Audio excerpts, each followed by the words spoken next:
win this competition in Angry Birds Transformers. I'm one of the 6 people playing it still, and I will win it. And rightly so. Yes. Welcome to our second podcast type thing, which we are doing earlier than possibly expected, depending on what your expectations were. My expectations were exceptionally low. Tonight I'm drinking a ginger ale swimming with vodka. And, Greg is Greg. I think I'm drinking a half Dr. Pepper, half Pepsi. From Jason's Deli. We went there for dinner because we felt the need for large piles of beef. Actual beef. It also inspired me, just looking at it, they need to make fancy sweatpants. Mm-hmm. Fancy tight-fitting sweatpants that are really nice with "Aw Juicy" printed on the butt.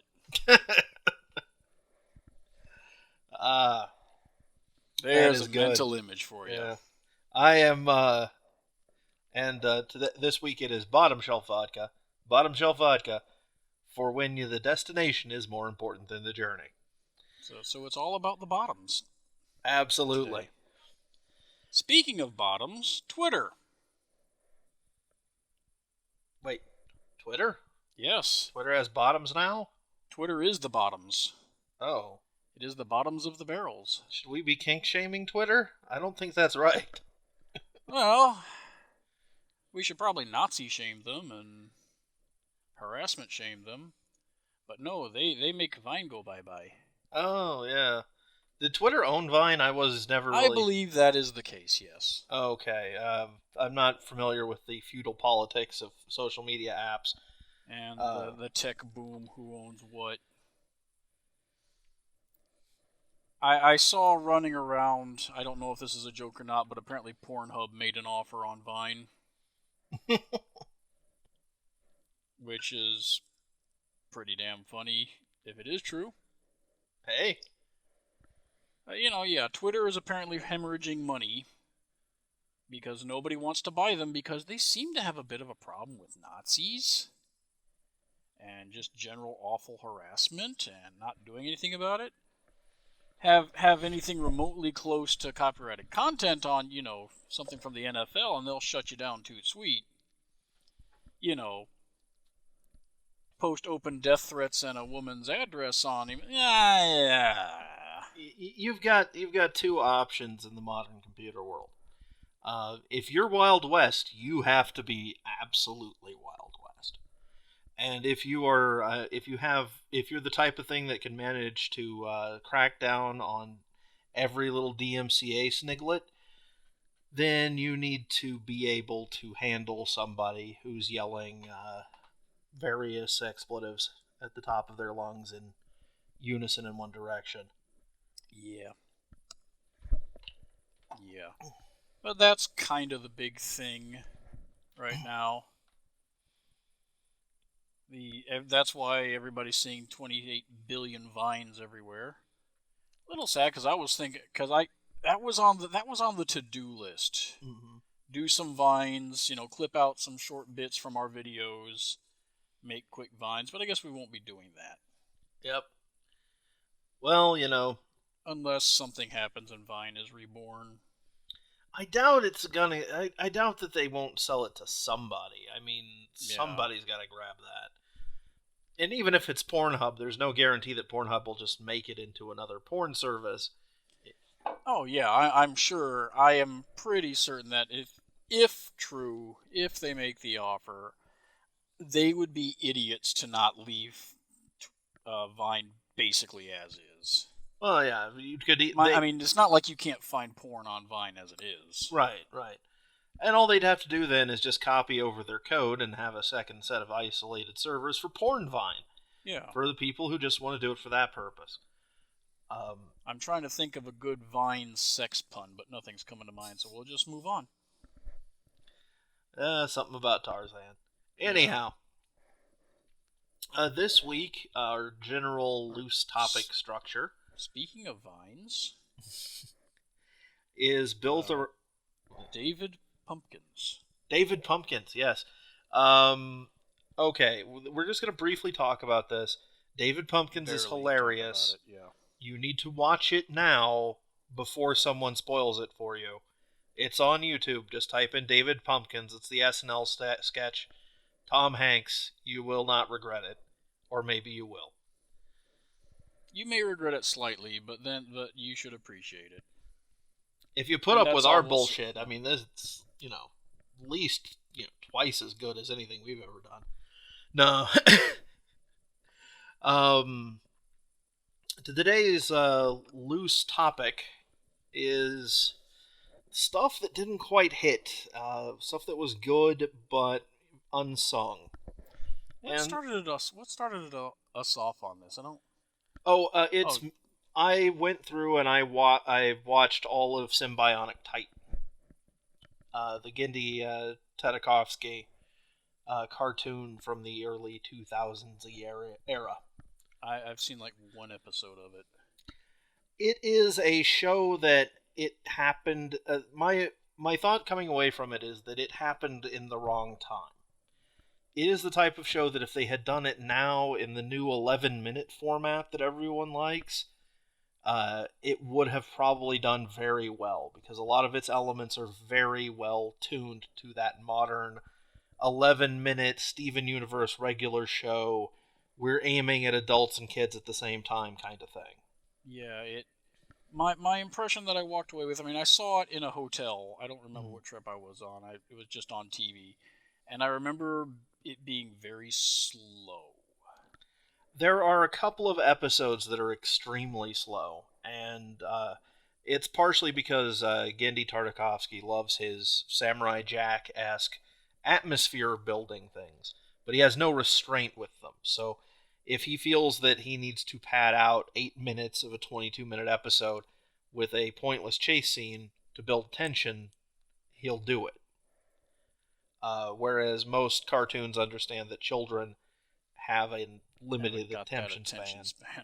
And even your college-age kids are pretty limited in that attention span area. When I saw it, it was on its Adult Swim. Please watch this. Second go. Yeah. If you haven't seen the series, it is a great send-up to and homage to old 70s anime that got brought over to the U.S. And I don't mean anime that people took seriously. I don't mean artsy anime. I mean stupid giant robot shows. Gigantor, Speed Racer. Well, maybe not so much the Speed Racer, but... It's a lot of Gigantor, a bit of nod towards things like Battle of the Planets. There's a lot of... that stuff that nobody really knew was anime. Right. It wasn't a thing. It was just... you maybe realize it was probably foreign. Right. But the basic concept is that there's an alien planet of very human-like people, and one of their generals has betrayed them to an evil enemy. God, what do they call the creatures in that? Okay, but no idea. Well, the princess, her guardian, a royal guardsman, and a robot are sent to Earth to protect the princess, and so that as long as she's free, it will inspire the people of their planet to continually rebel against the general and not accept that he has actually taken over their world. They come from a planet called Galaluna, which is very classic 70s kind of name for things. And it's basically the story of Princess Alana, the guardsman Lance, and if you watch a lot of old classic anime that you didn't know was anime, there's always a dude named Lance in every single one of them. And then Octus, who is Bryan Posehn playing Bryan Posehn as a robot. And Octus is the shining jewel of this show. But it's one of those things that, like, if you know what it's referencing, it's brilliant, because it's a very good homage to the themes and feels of those series. If you don't, it can seem kind of random. And it kind of also would depend on how much you liked those, because I grew up because I was around when those were a thing, and I never got into Battle of the Planets. Voltron was never my jam. I mean, obviously I was too late for Gigantor and all that. I mean, I'm sure it was playing somewhere in syndication, but it wasn't the thing. Yeah, Robotech never hit me, so that period in the 80s when all the Japanese cartoons were ported over, just it never quite hit me, so I maybe don't have the patience for that. Right. Well, the reason I say that it would work better in the 11-minute format is that the each episode tends to be divided into 11 minutes of the human lives that these aliens have adopted, and 11 minutes of dealing with the giant monster. And it might be a little bit more solid if they were 11 minutes of each. Like, yeah. in like actual episodes, you got like all action packed in one episode, and then all character driven in another one, like you see with like Steven Universe a lot. It probably also would have helped that because we're a little more used to shows that mix this. The art style was jarring. Yeah, back then people were not used to an action show with a really cartoony art style. More a serious action, because I'm obviously Powerpuff Girls, but that was a comedy.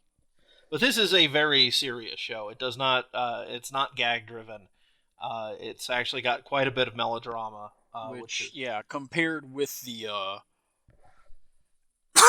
Sorry, I'm still coughing. Not as bad as I was. Compared to. Yeah, with that art style, you don't expect something that serious. I mean, even Clone Wars was. Yeah, I had misspoken earlier when I said this was early 2000. It was around 2009, 2010. But, still, a lot's changed in the intervening 6 years. We have a lot more multi-generational action shows. Mm-hmm. I mean, Star Wars Rebels sure seems to be doing great. Yeah. And also... And it certainly doesn't sugarcoat the idea. Yeah, we're killing people. Yeah. The show is very interesting. It's the computer generated giant robots pop a little bit because it was 2010. Yeah. They hadn't quite gotten the integration to where they have it now, and even now it's not terribly great across the board. I can still tell when something is a computer generated model versus the Flash. Yeah. The thing that most people will know the show from, even if they haven't seen the show, is there's a scene halfway through. The show really picks up around episode 6 with the interpersonal stuff, which I think is some of the strongest bits. And the robot Octus can change his holographic appearance, and he, depending upon what they need at the time, he either impersonates the father of the other two, or he is their brother named Newton. And so there's a lot of fun stuff with him as the father, and the perky next door neighbor who's starting to age a little bit and is finally trying to track down a husband and is always trying to pounce on him. Which is those are fun interactions. But he winds up there's a mean girl cheerleader character that he winds up tutoring, and that's and his teenage Newton persona. And that's the scene that's that's been shown on YouTube and so forth, of the sexy dance scene, followed by the nerdy looking character just going, "No." Yeah. Which, remember, the first time around, this was like a mid-afternoon. Yeah. It's one of those shows that it sort of exemplifies the Toonami problem. Toonami was never quite able to catch that in-between thing, where it's like it's not quite an Adult Swim show, but it's a more mature than your standard kid fare.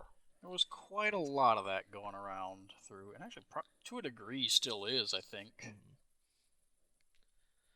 But yeah, there was a lot. There were a lot of shows like that were just didn't slot into, because Adult Swim had a lot of the William Street dreck. Let's call it what it is, dreck. They yeah, had moments of brilliance, but there was a lot of self-indulgent bullshit going on there. they're like all of the stuff that did work. Your season 1 C Lab, your various bits and pieces from Aqua Teen where it was actually clicking. That Basically just Dr. Weird. At any rate. But yeah, but no, and Adult Swim also ended up with a lot of the anime that was too adult, too violent. Because Inuyasha is really not adult swimmy subject matter, but there's enough slashy blood, mild body horror, I guess. It's been a long time since... Yeah, I've seen a lot of Inuyasha just because it was on between things I kind of liked. Oh, you couldn't avoid Inuyasha back in the day. No. Oh god, that is one of my all-time favorite things I've ever written. You can find this on YouTube. It's a thing called Bee in the City. It was one of our first big, I think it was our first convention script. Yeah, I think it was. It was a live performance from David K., Bumper Robinson, Tara Strong, Marty Eisenberg, a scriptwriter who he's actually a really good actor. It's kind of impressive. He nailed voices that other people performed very well. And also Vangelis was part of it. And then I've forgotten her name. I want to say it was Anastasia. I've just blanked on her name, and I feel very bad. Yeah. But she was a fan who got to play a role. But at one point, we got David K., who is the voice of Sesshomaru in Inuyasha.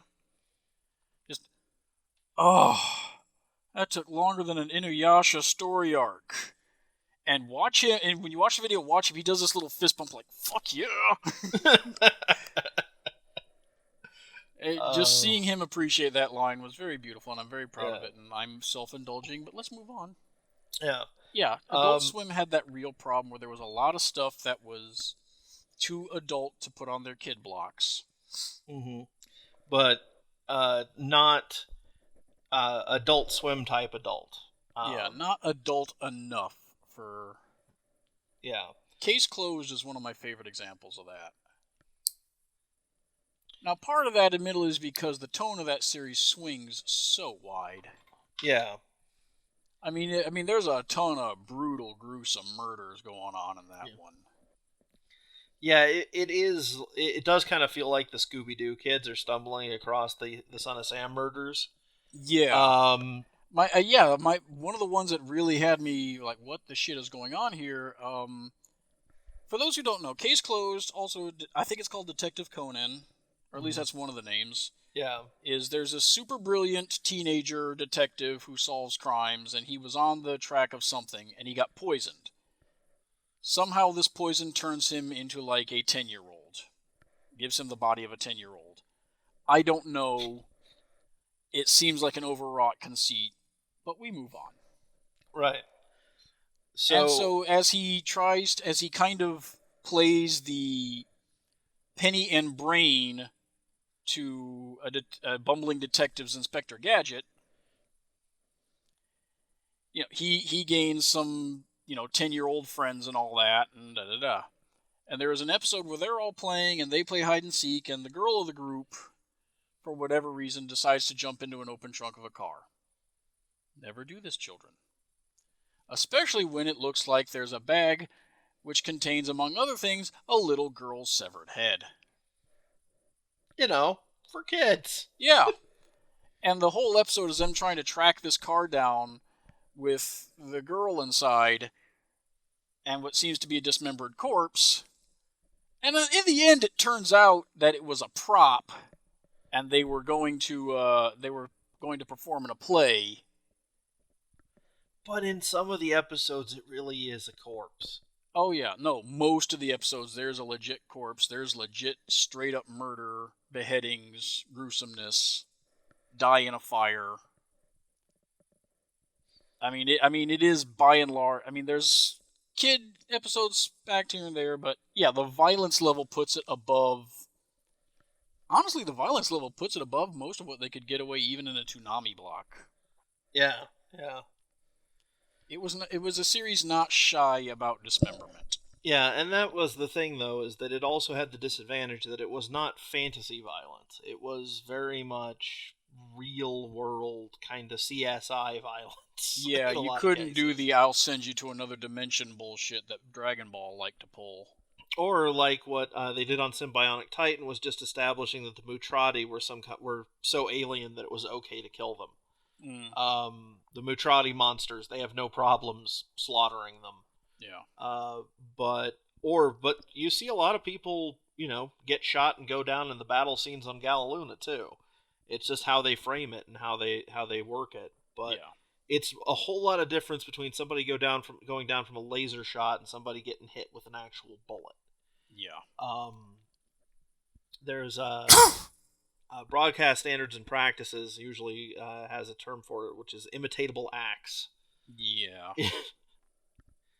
It's like it doesn't matter how many characters breathe flame on something, because kids can't breathe flame. But a fight with a steak knife is going to be right out. Pushing people through a window. That was Batman, the animated series, favorite "we can't do this." Yeah, yeah. To the point where, yeah, you could not defenestrate anybody. Mm-hmm. Defenestration was wrong, which apparently is why the Batman animated, was it Sega CD? Yeah. Game with fully animated bits sequences took every opportunity to break every window it could. I was watching Phelan's video about the real Ghostbusters, the Halloween Door episode. I haven't seen that one yet. I just saw the latest Halloweeny though.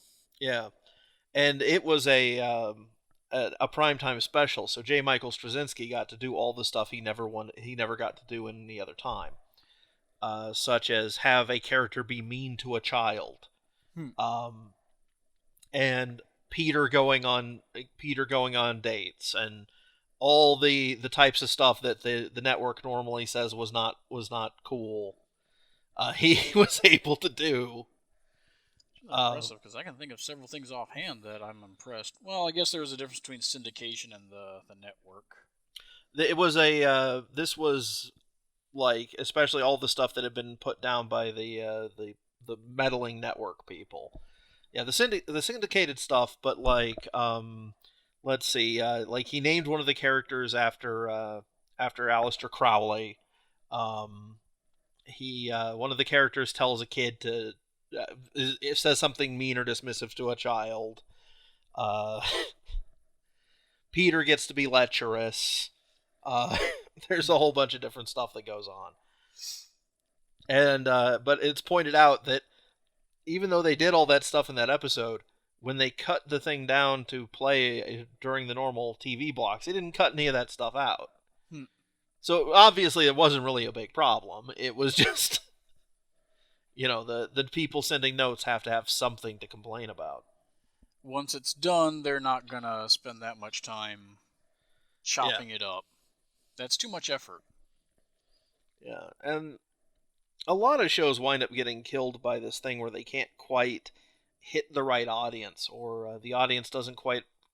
They kind of hit in between two larger demographics, and it's hard for it to get traction. Like Dan Versus. Oh, I love Dan Versus. Oh god, Dan Versus is brilliant. I am impressed that it came out on the hub. Mm-hmm. On Hasbro/Discovery Kid Channel. Because this is not a kid's show. No. By any stretch. Granted, I'm glad it was, because I really feel like they got away with a lot more funny without being... It's like if you took an Adult Swim show.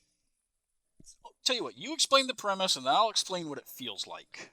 Okay. Give us the premise, Trent. The premise of Dan Versus is that Dan is the angriest person you have ever met. And every episode, something wrongs Dan. Dan is an asshole. Dan is an asshole. He wears a shirt that says jerk. He's also voiced by Booger from Revenge of the Nerds. Yeah. in what is quite possibly the best casting ever.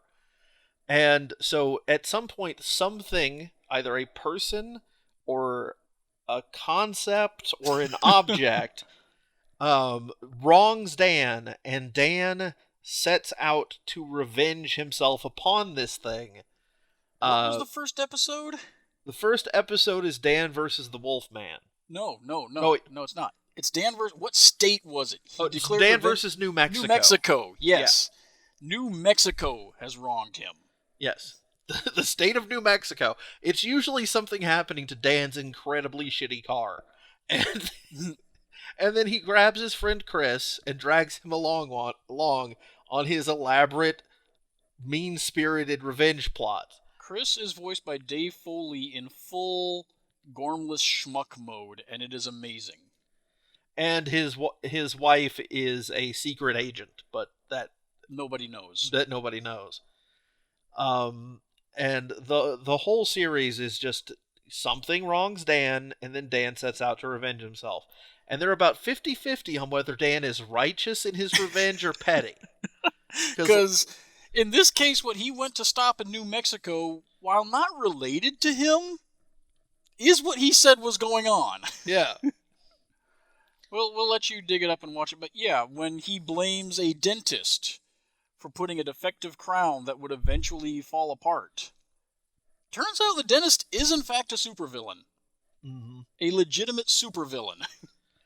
But in other cases, Dan is just being petty. And in the episodes where Dan is being petty, he gets his comeuppance, which is part of what makes it fun. Is, you don't know whether it's going to be an episode where Dan is the good guy or the bad guy. But my personal favorite is Dan versus the Wolfman. Yeah. It's hard to say why without spoiling it, isn't it? Yeah. The Wolfman scratched my car and he must pay. It's just... Yeah. Yeah. There you go. Over the course of several months, every new moon, he's got to take another crack at it. Or every full moon. Yep. There won't be another full moon for months. But no, the show itself, like I said, it premiered on Hasbro. It was one of the premiere shows on Hasbro's new network. Their 4Kids network. And it is not a kids show. But I think it really, really benefited from them not being able to use profanity, it benefited. They didn't really ever get to. They didn't get to use outright profanity, and it never got lewd. Yeah, it was if you took the William Street stuff and took out the toilety humor, profanity, the blood, everything that was easy. Well, the easy shock gags. Because they made jokes that were clearly like his cat, Mr. Mumbles, who was a girl, and they have a drifter with them for some episode. No, it's a girl. How do you know it's a girl? I don't even remember the gag, but there's a lot of stuff where it's veiled jokes. And about, groinal injury or something like that. But it's all veiled, and I think that really works way better. Yeah, well, the thing is because they can't go for the cheap gag, everything has to either be incredibly strange and funny, or really witty and sharp. Yeah. And there's an episode where Dan decides to revenge himself on Canada, and Dan's various anti-Canadian racist views are hilarious. And some of them turn out to be true. Yeah, that's just it. A lot of the time, at least segments of whatever insane thing Dan is on about, bizarrely has some basis in reality. But as somebody who has a temper and a taste for revenge, or at least plotting it, I'm working on it. I'm getting better. No, but he is a beautiful avatar of that. I understand where Dan is coming from. Yeah. I understand that impulse to go, okay, that's it. This is the last straw today. I am out to destroy the last thing that pissed me off. Mm-hmm. And it doesn't matter if that is Taco Bell or the Curb or what. Yeah. I think there was an episode where he decided to get revenge on art. Yes, art Just itself. art. The concept of art. And I believe he doesn't succeed in that one. No. It comes crashing down pretty hard, in fact. Yeah, I believe his attempts to destroy art instead create art.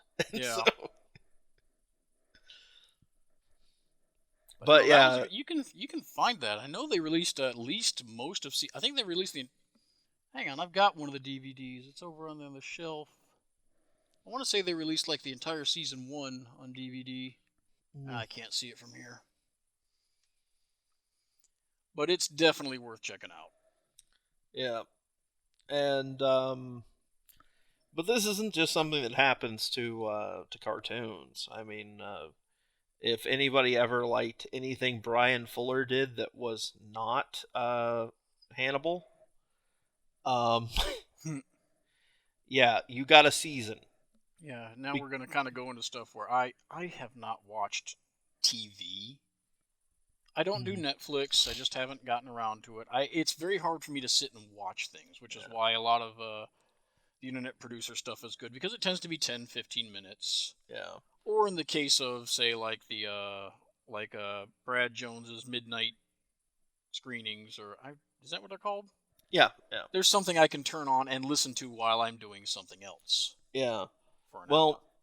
Bryan Fuller made a number of TV series. Among them, the ones I want to talk about are Pushing Daisies and Wonderfalls, which were both one of the things that he has never strayed away from is he just tells whimsical, magical stories.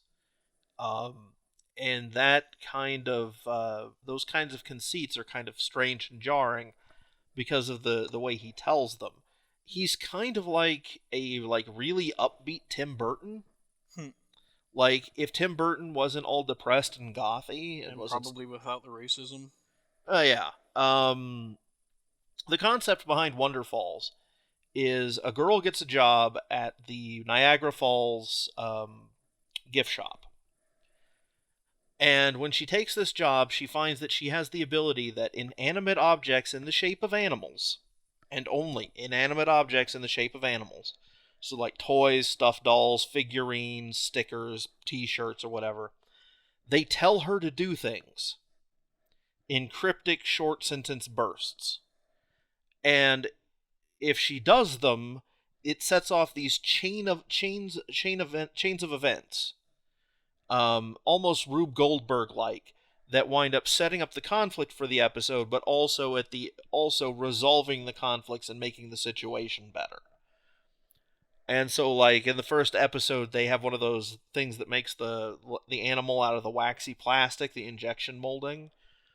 And like there's this one of them comes out wrong, and the lion has a squished head, and the lion is telling her to do things throughout the episode. And it's just a really weird show where you get into her life. She's an odd, eccentric person. Her family are odd, eccentric people. And she has essentially the symptoms of schizophrenia, except that the voices in her head actually make things, or using her to make things happen. And that it's actually the show that I recommend that everybody watch, because they had enough advanced warning that episode 13 was an end for the series. But it is just a fantastic little charming series. And then there's Pushing Daisies, which is the series about a guy who winds up having the ability to bring things back to life by touching them.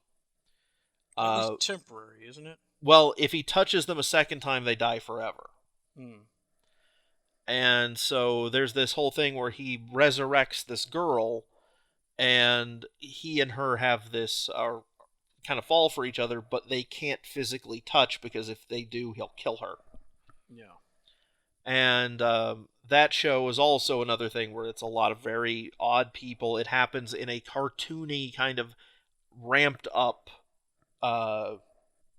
reality where magic things can happen. Weird people can have these weird sort of histories where they were circus performers in the past and so forth. And it's just everybody just kind of accepts it and goes on. And they're hard. They can be hard shows to get into, but when you do, they're really fun. And it's again that sort of thing that you wind up having where a lot of why didn't these take off? Right. Well, no. Why didn't these take off? Right. Why didn't these take off? Yeah. And no, you kind of saying, tell us why didn't these take off? Mm-hmm. You, Trent, tell me. Oh, why didn't Wonder Falls and they were just too weird. He does do shows with tight continuity. But what winds up happening is you can't explain a Bryan Fuller show in a really quick little snippet. Mm-hmm. It's hard to explain exactly what's going. It's one of those things where if you say it out loud, it kind of sounds dumb at first. It sounds like like an old Mr. Ed type sitcom, but there's a lot more to it. It's just hard for people to get into. And also, I'm not sure when those came up in terms of the advent of the DVR, because the DVR has saved a lot of shows like this. Yeah, because it's like you find out on you find out that you like the show on episode 6. You have your DVR to catch every episode after that, and then Netflix and streaming to catch everything before. Makes it really easy to catch up with shows. It really has changed how shows approach continuity in general. Yeah. Because I don't know if well, you probably haven't noticed, but I don't watch a ton of TV, but you watch even less than me. But every show has continuity now. More or less, yeah. I mean, I remember binge watching a bunch of Wander Over Yonder. I was like, holy crap, this actually has a legit continuity into it. Right. This little goofy alien making friends across the universe. Oh, it's true across, like, regardless of genre. Like, used to be your procedural cop shows, what happened in the past never mattered for the current case. It's not like the guys on Dragnet ever talked about an old case or whatnot. Because who cared? Yeah, but you weren't going to catch it again anytime soon. Yeah, and if you missed it the first time, you'd just be confused. But now, like, even your procedural cop shows, they've got deep continuity and character development.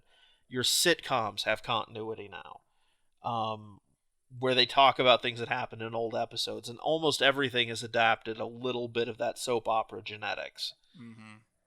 Because the logistics, I think it's a logistics thing. That's my personal theory on why that change has happened. It's just logistically possible for the first time. Yeah. Because now it's like before, like if a TV show made a reference to an old episode that you didn't get because you didn't see it, it was the TV show's fault. Nowadays, it's more your fault. Because you go, oh well, he's talking about Ivan.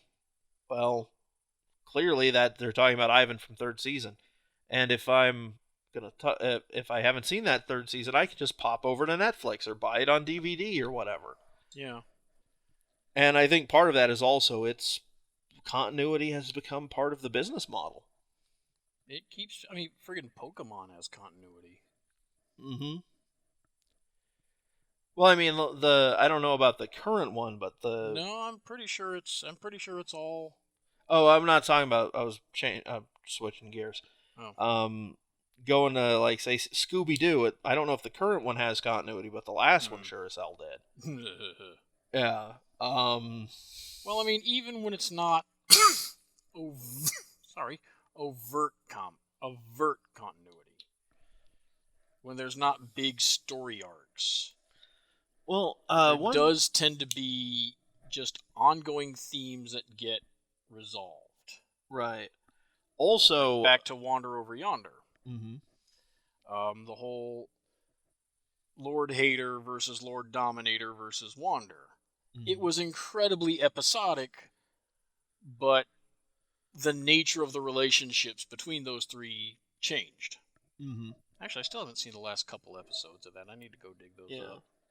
Well, one thing that our younger viewers might not remember is, like, if you watch television in the 80s or the 90s, like, in a lot of cases, you would have situations where characters' relatives would show up once and never be seen again or mentioned again. Baywatching. Yeah. You would have relatives, important characters, people that they talk about like, oh, they're going to stick around, never seen or heard from again. Mm-hmm. Because they always had to revert you back to status quo at the beginning of the episode. And any even moderately complicated goings on about the main character's old high school girlfriend or their mother or whatever was not something that they would deal with unless those were recurrent characters that were constantly there. And even then, those relationships became cul-de-sacs. They were just an endless cycle of the same bit over and over again. And people don't do that anymore, and thank goodness for it. Yeah, let me, because reruns were spotty. There was a home video market, but I'm trying out something here. Well, the home video market didn't even really take off until late 80s. Well, yeah, but early on, VHS. I just looked this up.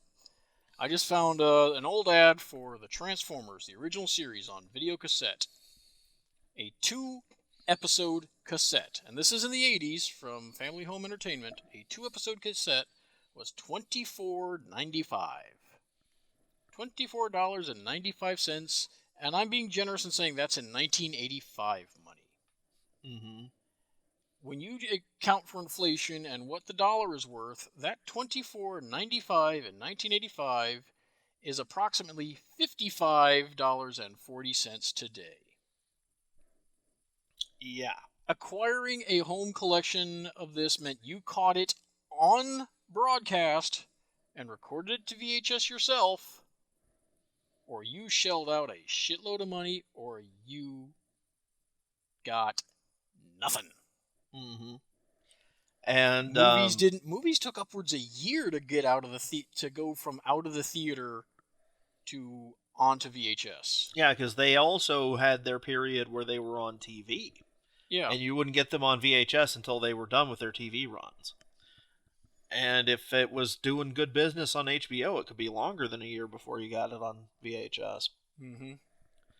And but yeah, that type of stuff just even still, eventually you did get to the point where VHSs were reasonably cheap, $10 a tape.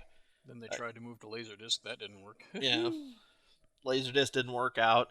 But then VHS became super easy to do in the 90s, and, the landscape changed. You started getting box sets, and then DVDs happened. The box sets still weren't terribly cheap, but yeah, they stayed vaguely comparable. They were still like $20 for a 2 episode of like something for an hour-long show. Mm-hmm. 2 episode, $20 for a 2-hour thing, maybe. Yeah. You know what's funny is that there were commercials in the 80s that had more continuity than the shows they were in. Mm-hmm. You remember the whole thing with the I think it was Folgers.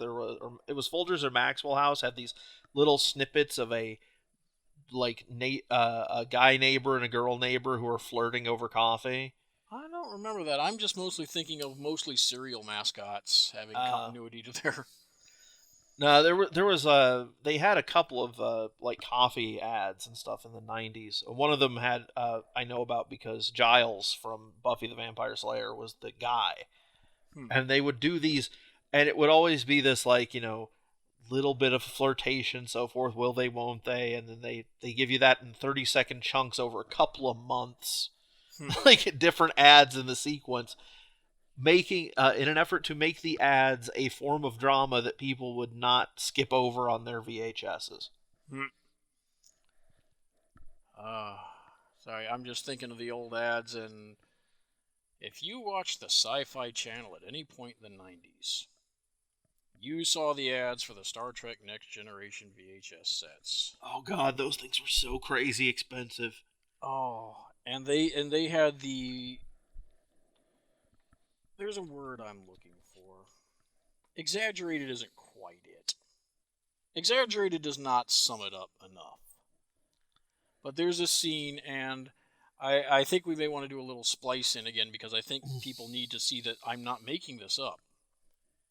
There's a line where they're going on about every scene, every episode is a masterpiece of science fiction. That is a legit line from this. Every scene of Star Trek The Next Generation is a masterpiece of science fiction. So the scene where Beverly and Deanna Troi are wearing exercise outfits backwards and talking about their sex lives, that's a masterpiece of science Wasn't fiction. there some there was they got turned into lizards or some shit? Oh, that was Voyager. So. Oh, okay. No. Well, there is an episode where Geordi gets turned into a lizard, but that doesn't happen from them reverse evolving because they broke the warp barrier. Yeah. So and then there was the first episode with Q, the very first episode, which featured Q in a very unentertaining incarnation. Mm-hmm. But no, you saw VHS, because I'm sure now some people are gonna suddenly remember animal crackers in my soup, because the Comedy Central played the Shirley MacLaine collection a gajillion times. I've actually seen recent ads for the same thing. I was in a Sheets once, and I don't remember what channel they were airing, but I'm guessing it was a channel aimed primarily at old people. Mm-hmm. Because this was like a 5-minute long infomercial style commercial for the Johnny Carson collection, and they were still offering VHS as well as DVD. But it was still one of those installment deals where you got a cut for easy payments of $49.99 a month, and you'll get 3 episodes of Johnny Carson from up to the 90. And I'm just sitting there going, this still exists. Yeah. Wow.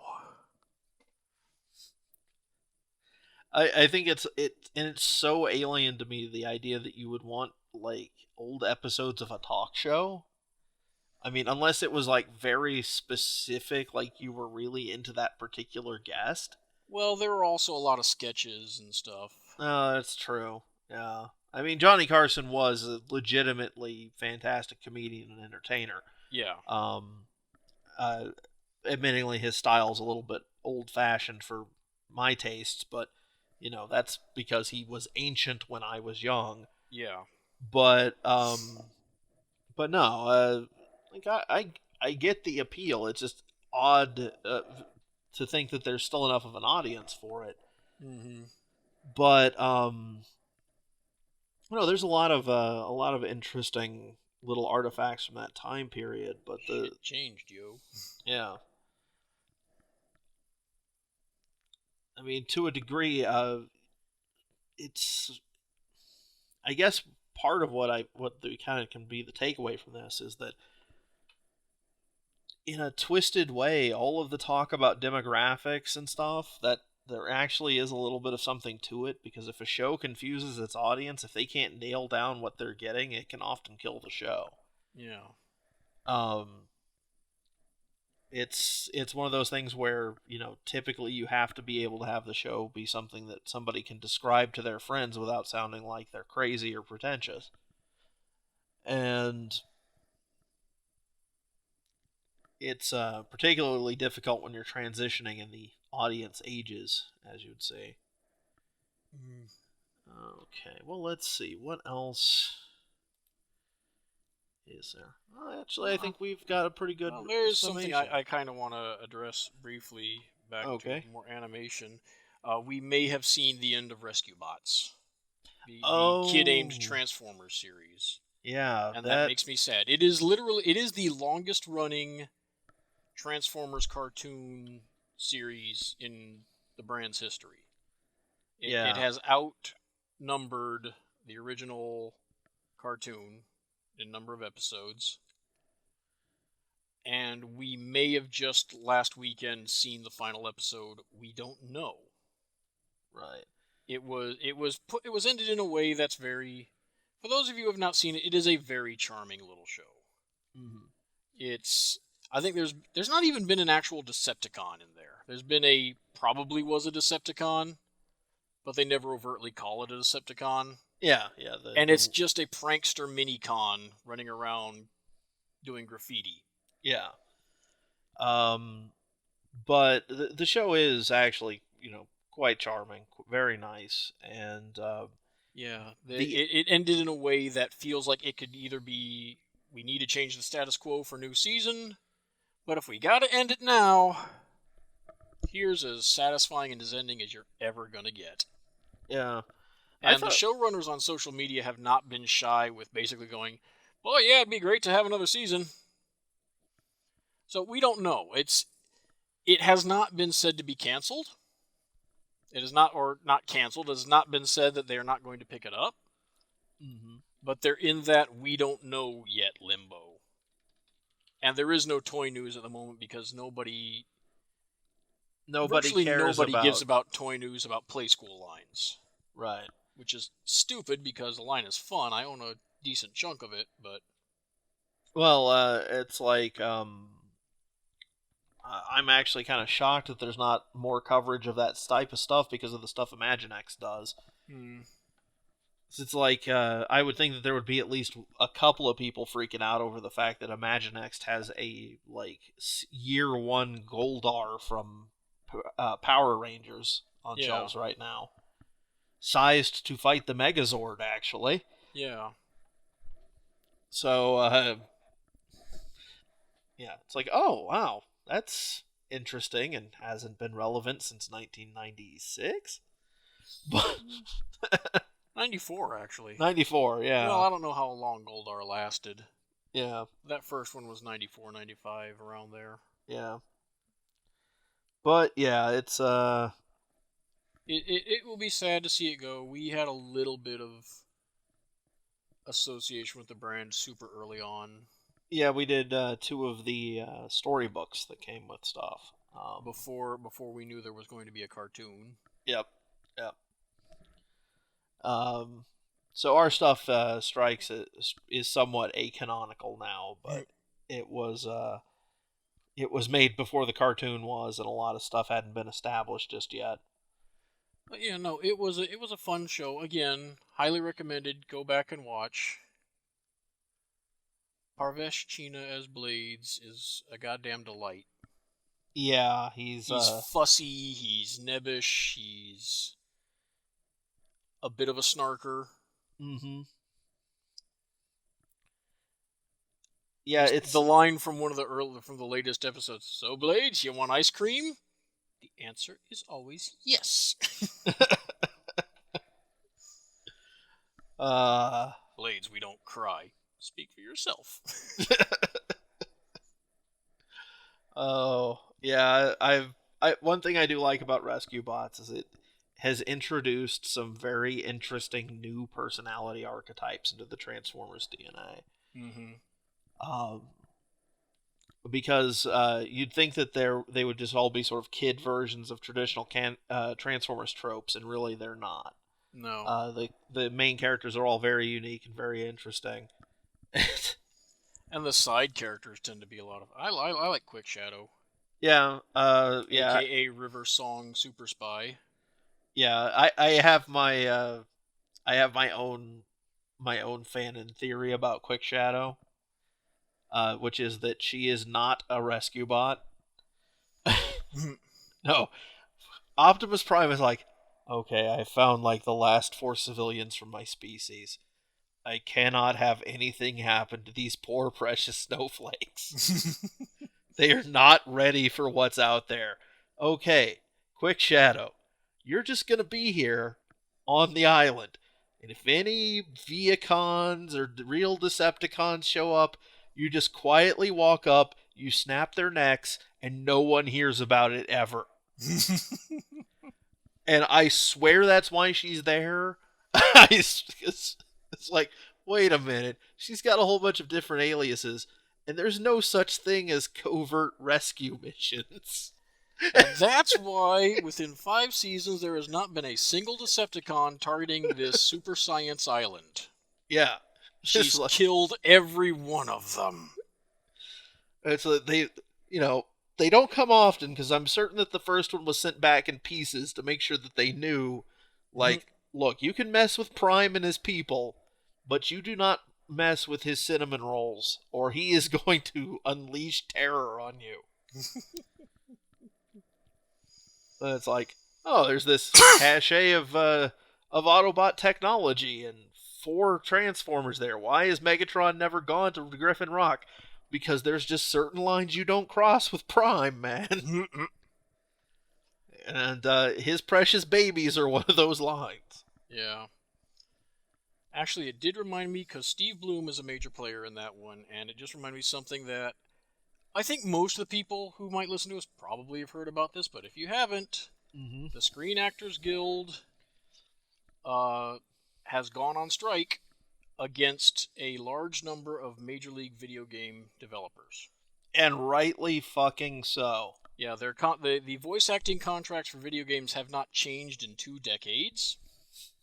They are subject to, let's see, low pay, very deceptive methods to prevent them from negotiating. Like, they're not told what game they're playing, so if they could be doing the next gigantic Gears of War, Rainbow, Fallout, whatever, a big, huge, multi-billion-dollar game, and they will be paid as if they were doing some little indie Steam produced thing. Yeah. And the other thing is the body rigs. Not tricked, but they find out, oh yeah, we need you to also get into the body rig ball suit so we can motion capture you. Yeah, your performance. They don't pay them extra for doing the mocap in a lot of cases. And the other thing is that there is a ton of lines that have to be spoken for every video game nowadays. Well, you're talking about way more dialogue than you would get on being a main character in a feature film. Oh, it's not just. I think there's a medical concern involved as well, because a lot of these games you need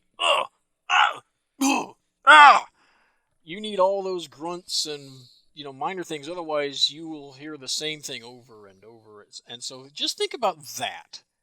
Think about spending at least an hour doing nothing but grunting and groaning and death screams and death rattles into a mic. Think of how awful your throat is. Right. Scott McNeil actually had a story about passing out while trying to voice Piccolo. Huh. In a session, because he was supposed to be doing one of those power-up deals, and he was supposed to hold it for a while, and he actually held it too long that he actually kind of blacked out for about a second or two. Dang. Yeah. Yeah. And if you think about, like, in a lot of the immersive games, a lot of your sandbox games, you've got characters that are doing a ton of voice work. Because every dialogue, every conversation has multiple branching dialogue trees. Every random NPC that you don't really interact with, but they'll go, "Oh my god!" One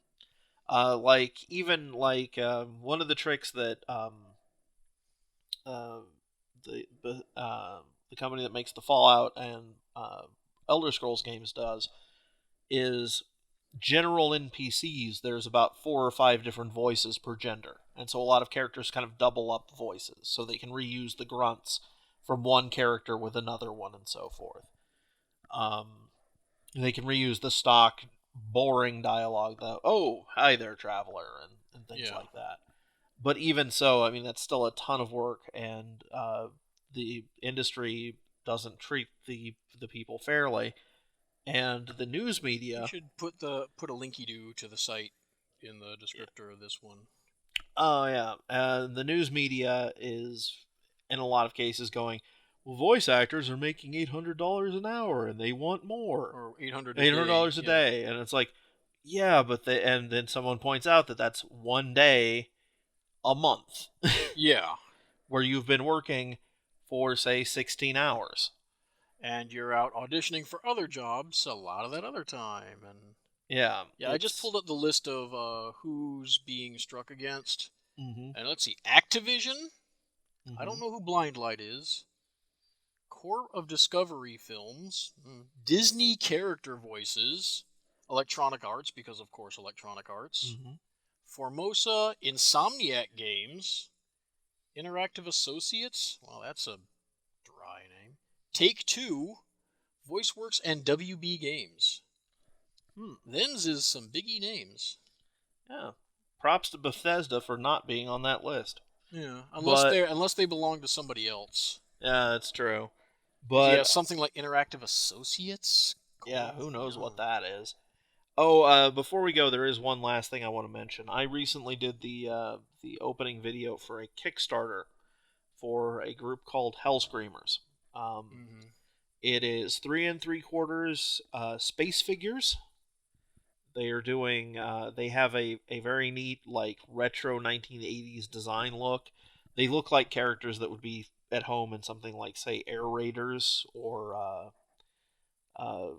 or Mask or something like that. They have that kind of 80s detailing to them, but they're done in modern 3 3/4 style.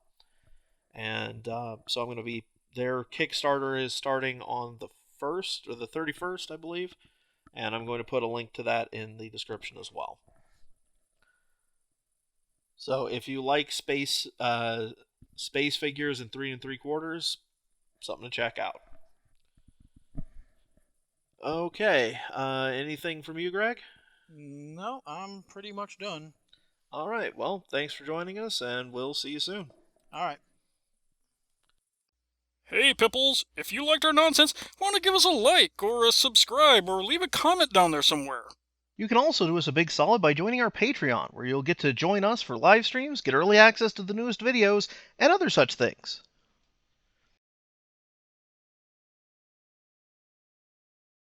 Geek Vision.